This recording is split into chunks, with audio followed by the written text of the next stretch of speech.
आत्मा के साथ कर्मों का संबंध अनादिकाल से चला आ रहा है। इसकी आदि यानी शुरुआत बताई नहीं जा सकती। जैसे तिल में तेल, दूध में घी होता है, वैसे ही आत्मा के कर्म हमेशा लगे रहते हैं जब तक कि आत्मा पुरुषार्थ से शुद्ध बुद्ध मुक्त नहीं हो जाती।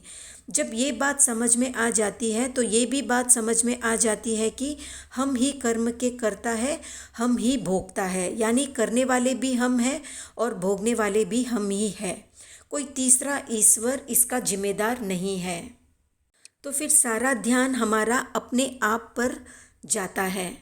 जब ध्यान स्वयं पर केंद्रित होता है तब हम समझ पाते हैं क्या और किसे बदलने की ज़रूरत है, और फिर शुरू होती है कर्मों के मूल में जाने की प्रक्रिया। कर्म का बंधन हर पल हर क्षण हो रहा है, जान अनजान में। अगर हम इसके कटु फल से बचना चाहते हैं तो हमें सबसे पहले कर्म बंध के मूल में जाना होगा कि कर्म कैसे, कब, किस तीव्रता या मंदता, कितने समय और किस रूप में बनता है। हर कर्म का गाढ़ा या हल्का बंधना हमारे भावों पर निर्भर करता है। जितने शुद्ध पवित्र हमारे भाव होंगे, कर्मों का बंधन और कर्म फल उतने ही हल्के रूप में हमें मिलेंगे। जितने क्रूर या मलिन भाव होंगे, उतने ही गाढ़े और कठोर फल देने वाले कर्मों का बंध होगा।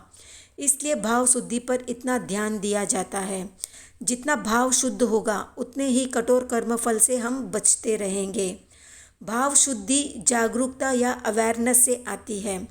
हर पल हर क्षण जागरूकता कई कर्मों से बचाती है। इसीलिए महावीर ने कहा, जागरूक इस रूप में रहे कि मुझे करना पड़ रहा है, जीने के लिए मेरी मजबूरी है, इसके बिना काम नहीं चलता। इस तरह उदासीन भाव से कर्म करेंगे तो कर्मों का बंधन कठोर या निकाचित नहीं होगा। क्रूर भावों से दूसरों का अहित करने की सोच निकाचित कर्मों को आमंत्रण देती है। इसलिए भाव ही सब कुछ है।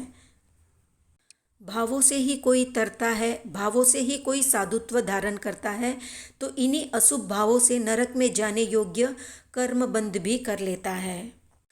तो भाव शुद्धि हुए बिना अध्यात्म में आगे प्रवेश संभव नहीं है।